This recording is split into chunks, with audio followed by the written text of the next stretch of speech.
yourself. Everybody else is taken. Be yourself. Listen when your heart. Be yourself. Shine like the diamond you are. A beautiful, brilliant star. Be yourself. Greatest work of art. Walk for a day. Et bonjour à toutes.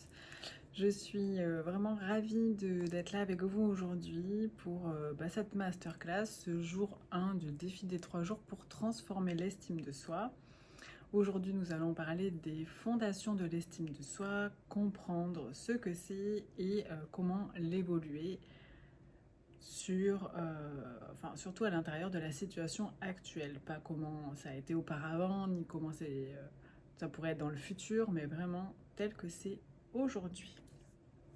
Donc pour commencer, je vais me présenter parce qu'il y en a qui me connaissent peu ou pas. Je m'appelle Marie, je suis hypnothérapeute, psychopraticienne en thérapie brève et coach en développement personnel ou coach holistique. Alors c'est vrai qu'on entend beaucoup d'intitulés après le coaching.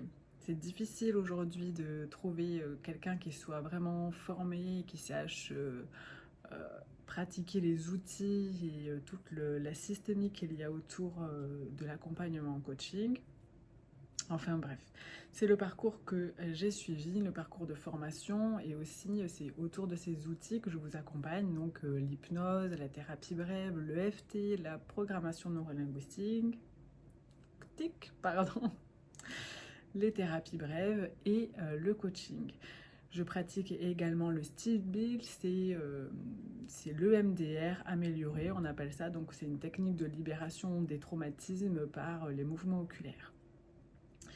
Alors l'estime de soi, moi c'est un sujet qui me touche profondément, auquel j'ai été concernée, j'ai vraiment dû travailler beaucoup autour de l'estime de soi, à savoir que voilà, pour raconter très brièvement mon parcours, moi j'ai souffert d'addiction, de polyaddiction, de troubles du comportement alimentaire graves, donc qui ont duré aussi très longtemps, qui se sont étalés dans le temps, qui m'ont mené à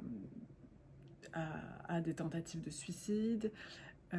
J'ai aussi eu des relations toxiques, vraiment très toxiques. Et j'ai subi des abus sexuels dans mon enfance et à ma sortie d'adolescence qui ont profondément marqué ma vie et ma façon de vivre les choses.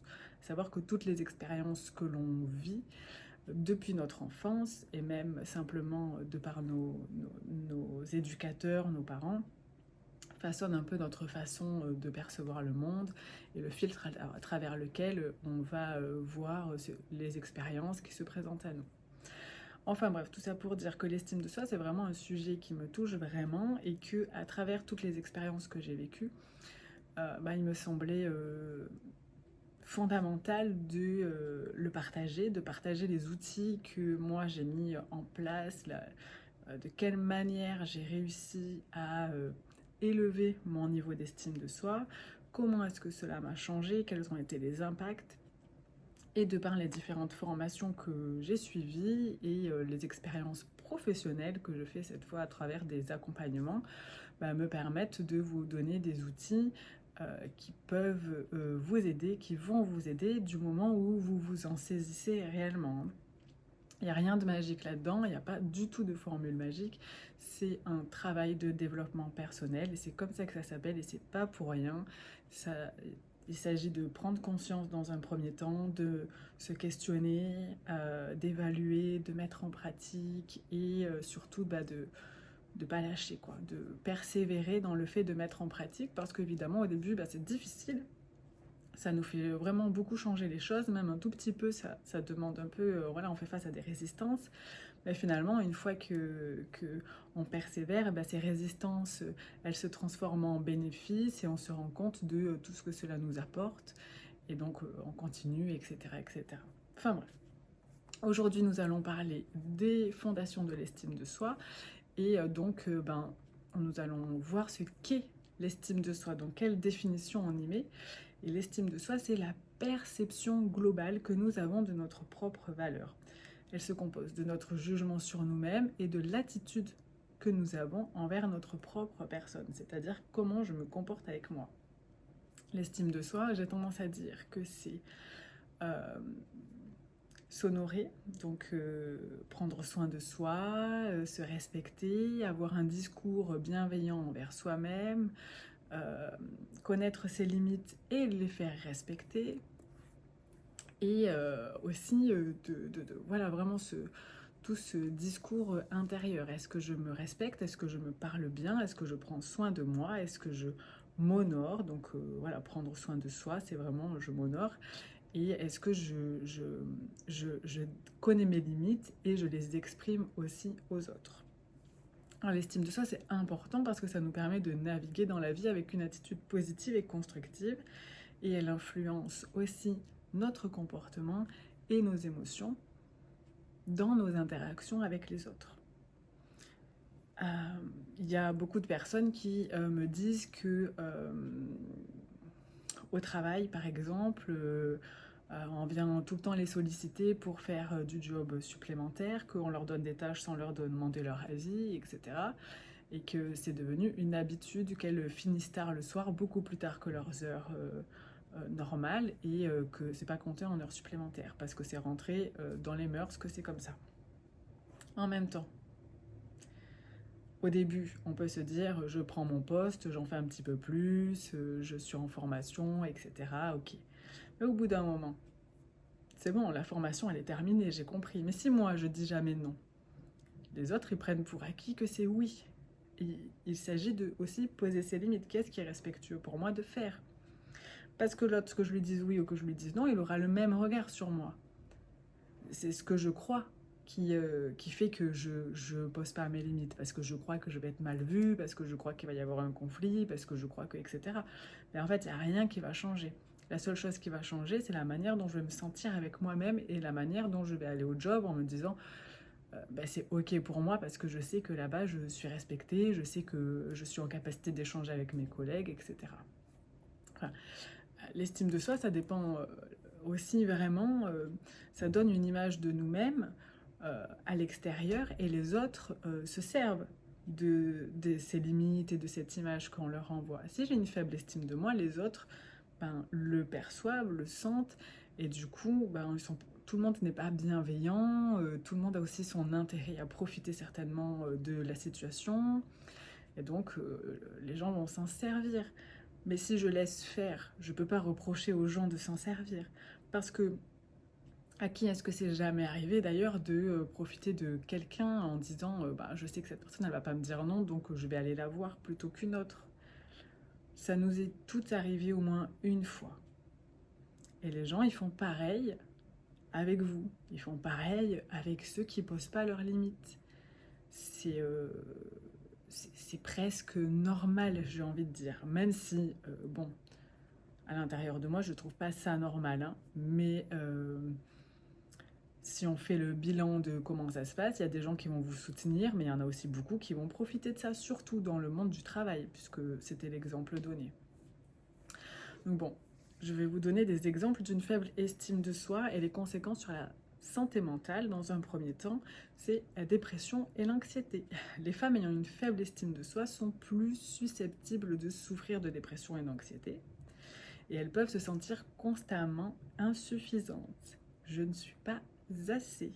Ce qui peut entraîner une sorte de spirale descendante de pensées négatives et de désespoir. Donc un discours intérieur négatif envers soi-même. Le stress, donc dépression, anxiété. Le stress, une faible estime de soi peut entraîner un niveau de stress plus élevé en raison de la peur constante de l'échec ou du jugement des autres. Les conséquences sur les relations personnelles déjà. Les femmes avec une faible estime de soi peuvent avoir des difficultés à établir et à maintenir des relations saines. Donc ça part du choix du partenaire aussi. C'est de quelle manière je choisis l'homme ou la femme avec qui j'ai envie d'être. Si je ne me respecte pas, je ne m'aime pas, etc. Qu'est-ce que je vais chercher chez elle ou chez lui? À combler quelque chose, probablement. Or, un couple qui fonctionne, ce n'est pas un couple qui est chacun est à moitié. C'est un couple qui est entier et qui a choisi d'avancer dans la même direction. Mais si je choisis l'autre en fonction des blessures que j'ai à l'intérieur de moi, ben forcément, à un moment donné, ça va tiquer parce que je demande à l'autre sans cesse de venir combler ça. Et l'autre, il a aussi besoin de sa propre liberté, de faire les choix. Est-ce qu'aujourd'hui, j'ai envie d'être ton partenaire ou ton parent bienveillant? Voilà, c'est aussi voilà, avoir des relations saines avec soi-même et avec les autres. Ben, il faut savoir que pour ça, il faut s'aimer, s'accepter. Il n'y a pas besoin que ce soit du haut level, mais déjà avoir conscience des failles qu'il y a à l'intérieur de nous et avoir un peu cette clairvoyance, cette conscience quand on s'intéresse à quelqu'un de pour quelle raison est-ce que je m'intéresse à lui ou à elle. Est-ce que c'est parce que j'ai des manques ou est-ce que c'est parce que j'ai envie d'avancer avec cette personne? Est-ce que c'est parce que j'en ai besoin ou parce que j'en ai envie? Donc, les femmes qui ont une faible estime de soi, elles ont plutôt tendance à tolérer des comportements abusifs ou toxiques en pensant qu'elles ne méritent pas mieux. Les relations familiales, il est possible d'éprouver des tensions avec les proches, y compris les partenaires de vie et les enfants, en raison de la tendance à l'autodévalorisation et à l'hypersensibilité aux critiques. Les conséquences sur la carrière, les opportunités professionnelles manquées par exemple. Les femmes ayant une faible estime de soi peuvent éviter de postuler à des emplois qui les intéressent, refuser même une promotion par peur de l'échec ou de ne pas être à la hauteur. Et dans la performance au travail, elles peuvent sous-performer ou ne pas s'affirmer suffisamment au travail, ce qui peut limiter l'avancement professionnel et les opportunités de développement de carrière. Jusque-là, est-ce que ce sont des choses qui vous parlent ou pas du tout? Donc on a vu les exemples sur la santé mentale, les exemples sur la carrière professionnelle. Là, on a un exemple sur les conséquences de la santé physique.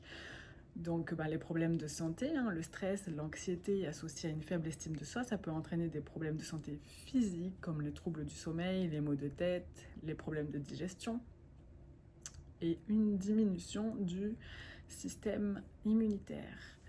Et dans le mode de vie, ça peut conduire à des comportements de négligence personnelle comme une mauvaise alimentation, le manque d'exercice et des habitudes de vie malsaines. Dans le développement personnel, c'est un frein à l'apprentissage et à la croissance parce que lorsqu'on a une faible estime de soi, on peut hésiter à apprendre de nouvelles compétences ou à explorer de nouvelles passions. On peut se limiter dans notre croissance personnelle, tout simplement en se disant qu'on n'y arrivera pas, qu'on ne mérite pas, ou tout simplement on va même pas oser, on va rester dans quelque chose qu'on connaît et dans de l'autodévalorisation, donc dans le fait d'entretenir cette autodévalorisation en disant tu vois, j'aurais aimé faire ça, finalement je ne l'ai pas fait, etc. Et on peut avoir du mal à investir sur soi-même, que ce soit en termes de temps, en termes d'efforts, en termes de ressources, financièrement, ça peut être quelque chose de difficile. Il y a aussi des conséquences sur la vie sociale. Donc ça peut conduire, avoir une faible estime de soi, ça peut conduire à un isolement social. Tout simplement par la peur du jugement, par la peur aussi du rejet. Pour éviter d'être rejetée, je me rejette moi-même. Parce que je sais que je vais être rejetée vu que je ne suis pas assez, que je suis moins intéressante que les autres, que je suis trop ceci, moins cela, etc. Et aussi pour avoir des difficultés à s'exprimer, à poser ses limites, tisser des liens en se disant qu'est-ce qui se passe, cette personne elle doit probablement se moquer de moi, etc.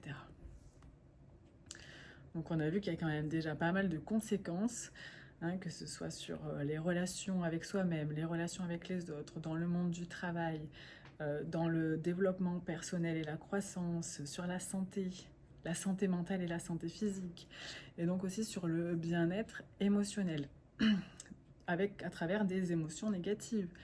Parce qu'il y a des émotions négatives qui vont persister, qui sont aussi associées à ces pensées désagréables. Donc en fait c'est un système, hein, une pensée entraîne une émotion entraîne un comportement, etc. C'est vraiment un cercle vicieux. C'est pour ça que je vous dis souvent qu'à un moment donné, il faut choisir d'agir quelque part sur le système. Soit je change mes comportements, du coup je vais avoir des émotions différentes, des pensées différentes, etc.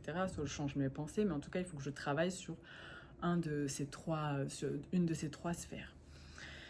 Et donc voilà, des émotions désagréables, la culpabilité, la honte, la colère envers soi-même, une incapacité à faire face aux défis et à passer au-delà. Donc la résilience est réduite face aux difficultés de la vie, en se disant que je ne vais pas réussir à dépasser les obstacles, que c'est ma faute, que c'est normal, que je ne mérite pas, etc. Et du coup, encore une fois, on s'enferme réellement là-dedans. Alors les différences entre l'estime de soi, la confiance en soi, l'amour de soi. Donc l'estime de soi, comme je viens de le dire, c'est l'évaluation globale que nous avons de notre propre valeur, et elle est influencée par nos expériences et les messages que nous recevons de notre environnement. Donc les expériences que l'on va faire, tout ce que nous renvoient nos expériences sociales, nos expériences professionnelles, et qui sont aussi malgré tout teintées du filtre à travers lequel je perçois ces expériences. Donc c'est aussi un petit peu... c'est pas si simple. Voilà, c'est pas si simple. La confiance en soi, c'est le fait de croire en mes capacités, en ce que je suis capable d'accomplir et en le fait que je suis capable de m'adapter aux situations de la vie. Donc de passer au travers. Je suis capable de répondre à une tâche spécifique. On peut avoir confiance en soi dans certains domaines. Par exemple, avoir très confiance en soi au travail et dans les tâches qui nous sont attribuées, et manquer totalement de confiance en soi en ce qui concerne la façon de diriger notre vie, les choix que l'on fait, etc. Et on peut aussi avoir une confiance en soi élevée et une estime de soi faible, parce que ce sont vraiment des choses différentes. D'un côté, c'est la valeur que je m'attribue, et d'un autre côté, c'est les capacités. Ça peut être par exemple, pour reprendre l'exemple du billet de 5 euros, je sais qu'il a la valeur de 5 euros, et avec 5 euros, je suis capable d'acheter X ou Y chose. Mais si je ne connaissais pas la valeur de ce billet, mais que je sais qu'avec ce billet, je suis capable d'acheter 3 croissants, 2 baguettes et un pain au chocolat, bon, ça c'était avant, mais admettons, je sais qu'avec ce morceau de papier, je suis capable d'avoir ça sans connaître forcément sa valeur. Je ne sais pas si c'est très clair. Donc on différencie l'estime de soi, la confiance en soi et l'amour de soi. L'estime de soi, encore une fois, elle est influencée par nos propres expériences, les messages que nous recevons de notre environnement, et c'est l'évaluation de notre valeur. La confiance en soi, c'est la croyance en nos capacités à accomplir des tâches spécifiques. L'amour de soi, c'est l'acceptation et l'appréciation inconditionnelle de soi-même. Et cela implique de se traiter avec gentillesse, de se valoriser et de connaître ses succès, ses échecs. Enfin, en fait, je réussis, je m'aime. J'échoue, je m'aime. Il n'y a pas de... c'est vraiment inconditionnel. Il n'y a pas de lien de cause à effet. Il n'y a pas de je réussis, je réponds juste, j'y arrive, etc. C'est ok.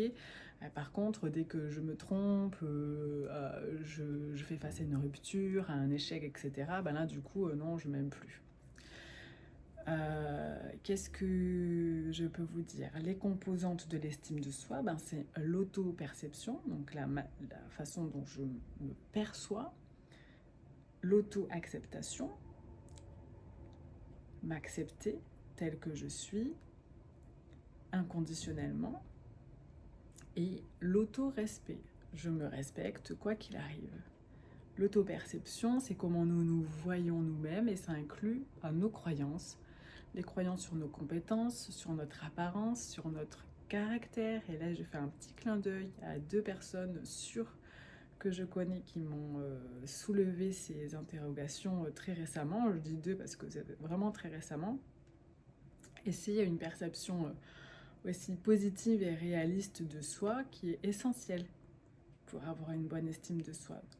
Peu importe, quand je dis positive, c'est que je connais aussi bien mes forces que mes faiblesses et je ne focus pas sur mes faiblesses parce que toutes mes forces, elles sont aussi utiles, elles ont de la valeur. Pourquoi je porterai plus d'importance à mes zones d'ombre, à mes faiblesses et à là où ce qui me fait défaut, au lieu de porter mon focus sur tout ce que je suis capable d'accomplir, tout ce que j'ai réussi, tous mes points forts, tous mes traits de caractère qui font de moi une personne unique, etc. Enfin, après, c'est un choix aussi.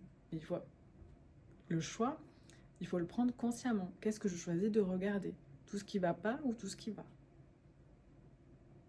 Et en même temps, il ne peut pas y avoir des choses qui vont s'il n'y a rien qui ne va pas. Il ne peut pas y avoir des choses qui ne vont pas s'il n'y a pas des choses qui vont, puisque c'est en comparaison. Donc il y a forcément quelque part des choses qui vont. Mais du coup, consciemment, qu'est-ce que je choisis de regarder? Et tout ce que je juge qui ne va pas, c'est aussi me demander, c'est pas me dire voilà, tout ça, ça va pas, le pointer du doigt, bouh, c'est pas bien, c'est mal, etc. Et c'est comment est-ce que je peux utiliser ça de manière positive? Qu'est-ce que je peux en tirer? Comment est-ce que je peux le transformer? Comment est-ce que je peux le faire évoluer? De quoi est-ce que j'ai besoin pour passer à un autre niveau? Et du coup, je suis évidemment sans cesse en développement, mais aussi en croissance et en meilleure acceptation de moi. Donc l'auto-acceptation, c'est vraiment ça, accepter aussi ses faiblesses, ses imperfections, et ça signifie de ne pas se juger sévèrement. D'être bienveillant, d'être compatissante envers soi-même. De choses qui vous parlent, j'imagine. Ensuite, l'autorespect, donc se traiter soi-même avec dignité et respect. Prendre soin de ses besoins, fixer des limites et défendre ses valeurs et ses droits. Pour poser ses limites, il faut aussi les connaître. Donc, il y a à travers le travail sur l'estime de soi, il y a aussi tout un travail sur la connaissance de soi, développer la connaissance que l'on a de soi pour avancer de plus en plus avec des émotions positives et des choses qui nous font du bien. Donc là, on va faire un petit exercice que je vous propose et c'est de commencer, prenez déjà une feuille, un stylo et listez 3 qualités ou réalisations personnelles dont vous êtes fiers. Sans aller chercher le truc ultime où vous avez réussi à 3000%, etc. Il y a des choses que l'on fait quasi quotidiennement et qui nous rendent fiers. Et je pense à toutes les mamans, là, déjà. Voilà, il y a des choses qui peuvent vous parler, que vous avez réalisées et dont vous pouvez être fiers. Et c'est pas commun. C'est pas parce que je mets toutes les mamans, toutes les mères célibataires, toutes les femmes qui assument leur sexualité, toutes les femmes de plus de 60 ans qui se reconvertissent, etc. Aucune d'entre nous même si on fait partie d'un même lot, on va dire, n'a vécu la même chose et ne peut être fier de la même chose au même degré. Donc il n'y a rien de commun, tout est unique. Parce que votre parcours il est unique, parce que vous êtes unique et votre perception des choses elle est unique, votre réalité est unique. Et c'est important de, voilà, de comprendre ça pour dire que ça peut être tout bête, réussir. Voilà, par exemple, moi je suis fière aussi d'avoir un jour réussi à sauter à pieds joints sur un banc. En fait, je faisais beaucoup de sport auparavant et c'était une phobie pour moi de sauter même sur un step à pieds joints. Pour vous dire, je pleurais à la salle de sport parce que j'avais peur. Et donc j'ai réussi, à force d'entraînement, à sauter sur des cubes de plus en plus haut, puis sur des bancs, puis etc. Enfin bref, pour la petite histoire. Et ben, c'est quelque chose dont je suis fière parce que je suis allée au-delà de ça, aussi au-delà des jugements de ma famille qui me disaient que voilà, j'ai jamais été sportive, voilà, c'était peine perdue pour moi de faire du sport, etc. Enfin bref. Donc listez 3 qualités aux réalisations dont vous êtes fiers.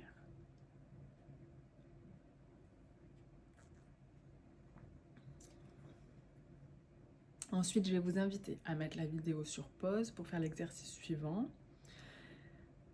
Parce qu'il s'agit d'écrire des lettres ou une lettre de gratitude à soi-même, en soulignant vos forces et vos succès.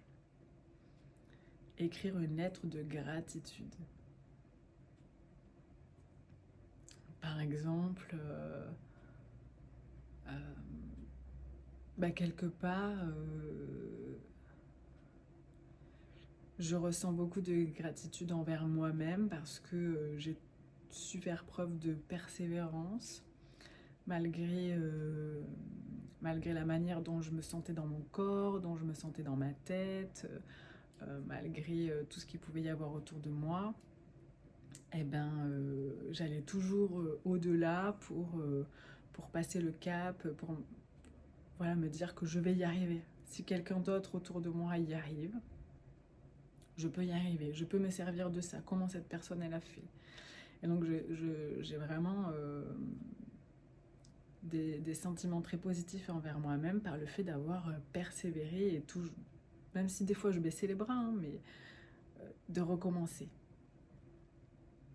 Jusqu'à ce que je me dise soit c'est pas du tout le bon chemin et finalement laisse tomber, ou t'as bien fait de continuer parce que tu vois t'es passé au niveau suivant et maintenant tu fais face à autre chose, mais t'as réussi ça. Et donc ensuite, si c'est ok pour vous, vous pouvez soit le partager sur le groupe Facebook, soit laisser un petit commentaire dessous pour nous partager voilà, vos 3 succès, vos qualités, vos réalisations, ce de quoi vous êtes fiers et ce de quoi vous vous remerciez. Et vous pouvez aussi créer votre propre affirmation positive qui va venir en opposition finalement, alors pas vraiment, mais par exemple si vous croyez que vous êtes nul, ça va pas être de l'affirmation positive, c'est pas j'ai de la valeur ou je suis une femme qui réussit. C'est pas vraiment l'opposition, mais par contre c'est une affirmation qui commence par je suis et qui fait résonance à votre identité. Donc, je suis une femme qui s'affirme. Je suis une femme qui s'aime et je suis une femme libre d'être elle-même, qui aime toutes les facettes de son être. Je suis une femme confiante, qui fait de son mieux. Je suis une femme en sécurité, libre d'être elle-même. Je suis une femme en sécurité avec ou sans partenaire.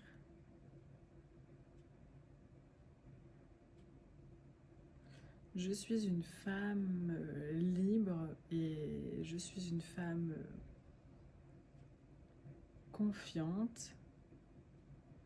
Je suis une femme qui assume son caractère. Des choses qui viennent vraiment toucher votre identité. Je suis une femme en sécurité, libre de ma sexualité. Je suis une femme confiante, qui prospère dans tous les domaines de sa vie. Quelque chose qui vient vous toucher et puis vous pourrez vous rappeler cette affirmation positive aussi souvent que possible, la répéter plusieurs fois. Déjà, le fait de la trouver, de la partager, c'est aussi un travail, c'est quelque chose. De se dire, finalement, quand je dis je suis une femme en sécurité, confiante, libre d'être elle-même, waouh, ça vient me chercher, quoi. C'est un peu anormal pour moi de dire ça. Déjà, ça pique un peu, mais plus vous allez l'affiner, ou plus vous allez la répéter, et plus ça va être quelque chose... ça va pas devenir naturel du jour au lendemain, mais vous allez vous familiariser avec cette phrase. Et en la disant, déjà, vous allez vous sentir un petit peu différente. C'est sûr que si je dis oh, de toute façon, moi je suis nulle, je sers à rien, personne ne m'aime, je suis seule, voilà, je suis seule dans ma vie, les gens ils me rejettent, c'est sûrement mon corps qui va pas, blablabla. C'est sûr que si je m'auto-flagelle et me critique, déjà dans mon corps, je me sens un peu ratatinée, un peu diminuée. Si je dis je suis une femme qui s'affirme en sécurité et libre de sa sexualité, déjà, je suis quoi. Je suis une femme, je suis en sécurité, je suis libre, j'ai confiance en moi. Et déjà, pour le dire aussi, à force de le répéter, j'envoie un message différent dans mon corps, parce que les émotions, hein, ce sont des chocs électriques en fait, hein, c'est vraiment neurochimique, hein, une émotion. Et plus je m'attribue cette émotion, donc si je me dis je suis nulle et que je l'enferme à l'intérieur de moi et que jamais je la sors de moi, je la crie, je l'écris, je la partage avec d'autres, et en fait je la cristallise dans mon corps. Et plus je répète que je suis confiante, et j'envoie un message différent, donc mes pensées elles sont différentes, mon émotion elle est différente, forcément mon comportement il va changer. Ça va très très vite, mais en même temps c'est la répétition qui fait que j'implante quelque chose de différent. Et donc en EFT on peut aussi complètement implanter une affirmation positive en EFT et en style Bill, donc le MDR amélioré. On implante une affirmation positive à l'intérieur de soi. Alors en style Bill, il y a tout un travail en amont. On peut simplement implanter l'affirmation positive, hein, c'est ok. Mais voilà, sachez que ça ne tient pas qu'à ça. Et donc en EFT, on travaille sur les croyances qu'on a, qui ont été programmées à l'intérieur de nous. Et on vient les délocaliser, en fait, changer ces programmes subconscients à inconscients. Et on vient implanter une nouvelle affirmation, quelque chose en quoi je choisis de croire, quelque chose que je décide. Donc voilà. Pour revenir au programme, comment l'estime de soi se construit et quels sont les facteurs qui influencent notre auto-jugement, l'estime de soi, elle influence notre bien-être, nos relations, nos capacités et notre capacité à réaliser nos objectifs. Et elle se développe, cette estime de soi à l'enfance et l'adolescence. L'estime de soi, elle commence à se former dès l'enfance et elle continue à se développer tout au long de l'adolescence et les expériences, à travers les expériences précoces, à travers les échanges, à travers nos parents, nos enseignants. Ce sont nos expériences de vie, les succès, les échecs, tous ces événements marquants tout au long de notre vie qui continuent à façonner notre estime de soi. Il y a des facteurs internes et des facteurs externes qui influencent l'estime de soi, et les facteurs internes sont par exemple les croyances personnelles, les croyances et les pensées automatiques que nous avons sur nous-mêmes et qui sont souvent basées sur des interprétations subjectives de nos expériences, c'est-à-dire mon mari m'a quittée parce que je suis une grosse merde. Ça par exemple, c'est un filtre à travers lequel je crois que je suis une grosse merde et que si mon mari m'a quittée, du coup c'est totalement normal. Et donc je viens entretenir cette mésestime de moi. Or, en fait, mon mari ne m'a pas quittée du tout pour ça, hein. Il m'a quittée pour des choses qui le concernent lui et qui concernent nous, le couple, mais pas forcément moi, et encore moins ma valeur. Donc les facteurs internes, il y a aussi l'autoperception, comment nous nous voyons par rapport à nos rapports personnels et à nos attentes, et la régulation émotionnelle, c'est-à-dire la capacité à gérer nos émotions et à se soutenir soi-même face aux défis. Donc encore une fois, les facteurs internes, hein, c'est vraiment vis-à-vis de moi. Les facteurs externes, donc il y a mon environnement familial, est-ce que j'ai du soutien, est-ce que je suis critiquée, est-ce que j'ai reçu de l'amour de la part de ma famille, dans les expériences sociales, est-ce que j'ai eu des bonnes relations avec mes formateurs, est-ce que j'ai eu des bonnes relations sociales avec mes amis, est-ce que j'étais invitée aux anniversaires, est-ce que je me sentais plutôt rejetée, est-ce que je me reconnais dans un groupe et je me sens appartenir à un groupe. Est-ce que l'école pour moi c'était ok ou pas du tout ok? J'ai développé une phobie scolaire.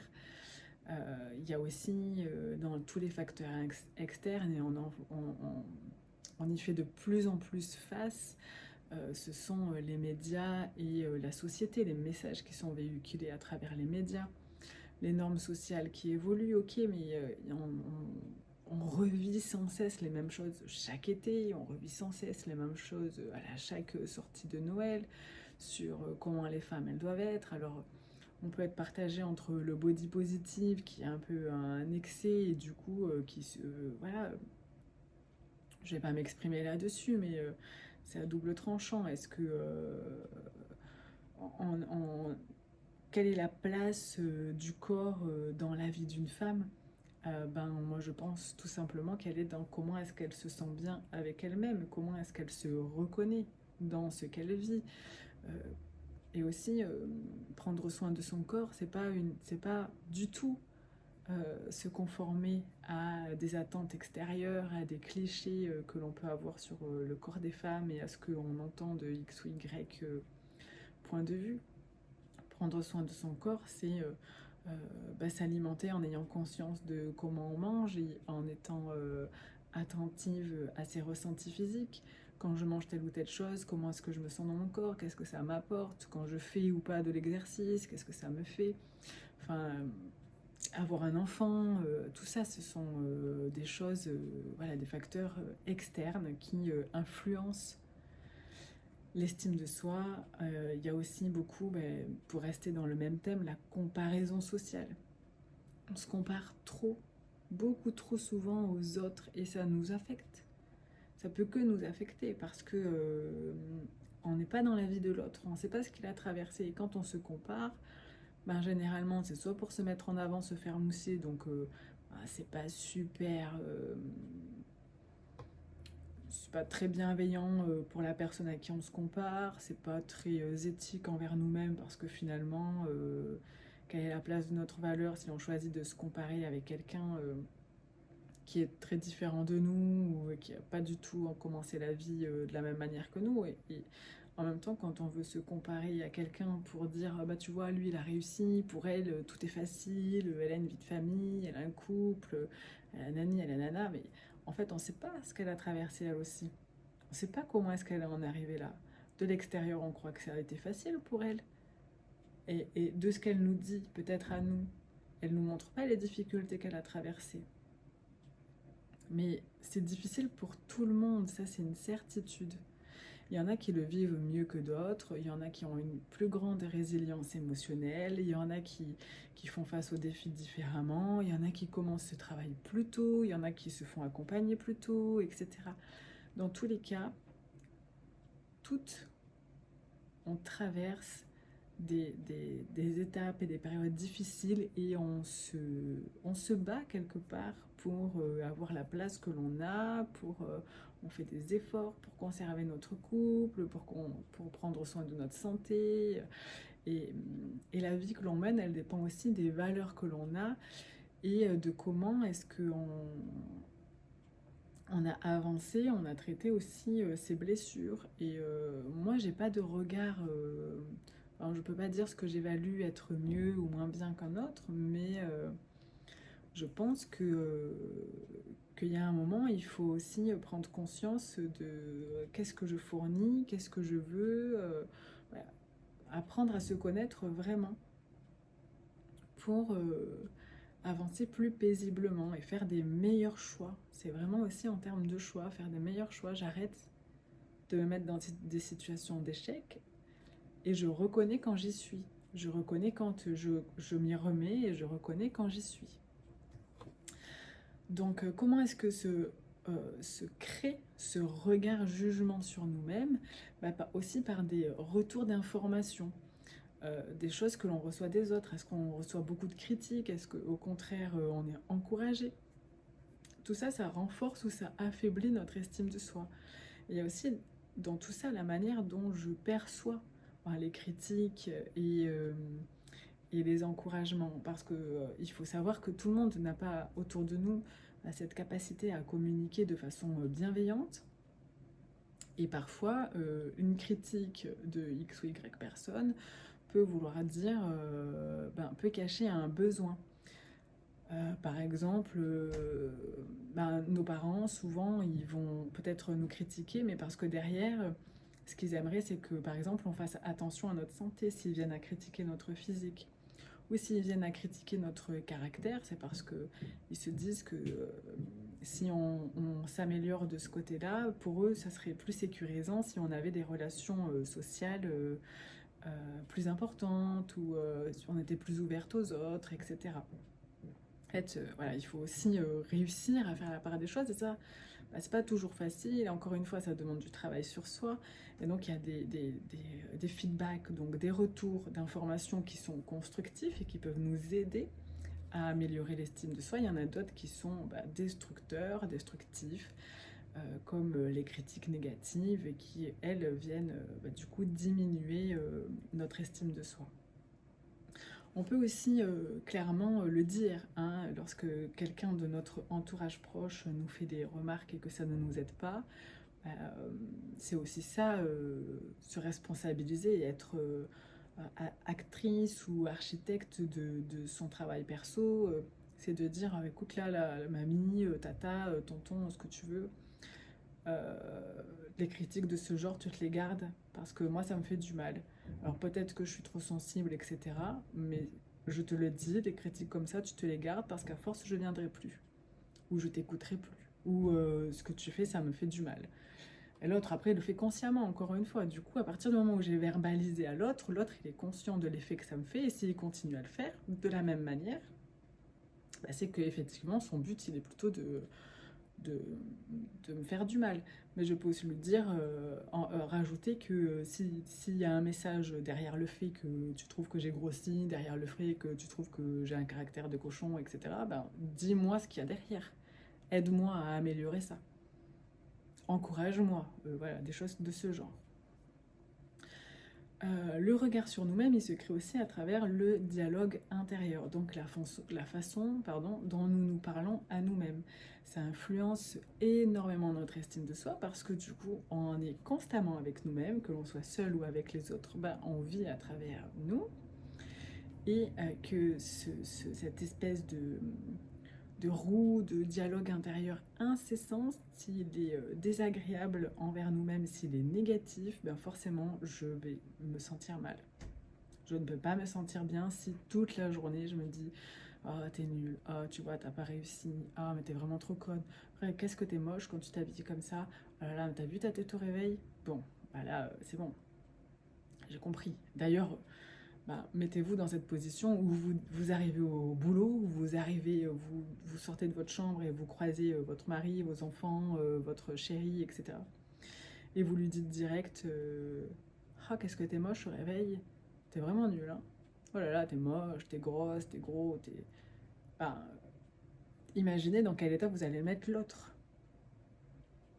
Et en plus, souvent, lorsqu'on manque d'estime de soi, même si l'autre il est un peu froissé ou il n'est pas à son avantage ou autre, mais on va quand même lui dire non ma chérie, t'es trop mignonne avec ça, mais non, je t'aime au naturel, c'est bien mon chaton, c'est bien mon petit lapin, c'est bien mon cœur, t'as bien dessiné, t'as bien réussi, non en fait. Et pourtant on est bienveillant. On est bienveillant envers les autres. Donc, voilà, ça, vous savez déjà le faire. Appliquez-le à vous-même. Ça paraît simple comme ça, mais non, entraînez-vous à être bienveillante envers vous-même. Donc voilà, maintenant, ce que je vous invite à faire, c'est, si vous ne l'avez pas déjà fait, télécharger le questionnaire et le remplir. Et ensuite, nous pourrons discuter de l'évaluation que vous faites de votre estime de soi par rapport à ce questionnaire. Je vous invite, après avoir rempli le document, à laisser un commentaire, me faire un petit message, ou le laisser sur le groupe Facebook, quels résultats vous avez eu, comment vous vous sentez à la lecture de ce résultat. Et ce que je vous invite à faire aussi, c'est à réserver dès maintenant dans votre agenda un créneau de 10 minutes. De 10 minutes chaque jour, si c'est possible. Ou sinon, au moins 3 fois par semaine. Et vous prenez votre téléphone ou votre agenda papier, selon comment vous fonctionnez, et vous mettez, vous réservez un créneau de 10 minutes. Et ce créneau, il va vous servir à appliquer du journaling. Donc, je crois que j'ai mis une trame à remplir, sinon elle fait partie du programme renforcer l'estime de soi et réaliser votre potentiel. Mais vraiment, prenez 10 minutes pour écrire tout ce qui vous vient, en fait, tout ce que vous voulez, ce que vous ne voulez plus, comment vous vous sentez, pour vous écrire à vous-même, peut-être même en commençant par ma chère petite, ma petite Marie, et écrire. Ou à quelqu'un à qui vous tenez.